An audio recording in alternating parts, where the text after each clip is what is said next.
lot of people will use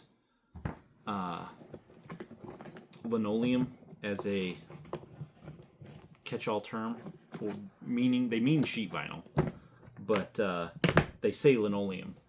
And the difference is vinyl is made out of vinyl, and it is waterproof, and it is sometimes, I mean, the residential stuff is not heat weldable.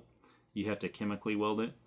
But linoleum is made from wood flour. So they take this powder, reconstitute it, and put it on they mix it up with whatever their secret formula is to bind a binder together, this wood flour, and then they bind it to a jute backing.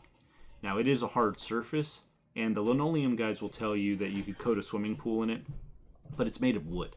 So I do not trust it, and I don't think it's great for wet applications. So, I mean, if you put it in your bathroom and you step out of the shower with wet feet, it's probably okay for that. If it one at the Cordova Coast Guard Academy or Coast Guard housing, they wanted it to be used in the entryway. Well, it is like in a rainforest, so it's always wet in that entryway.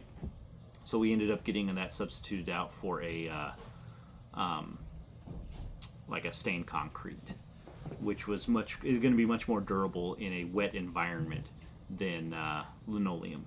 Because any water moisture gets into that, and it'll start swelling just like any other wood thing that you see, like particle board or anything like that. So that's the difference between linoleum and actual sheet vinyl.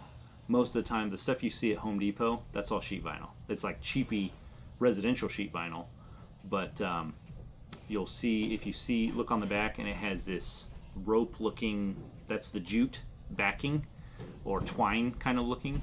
That's the jute backing, and that's what linoleum actually is.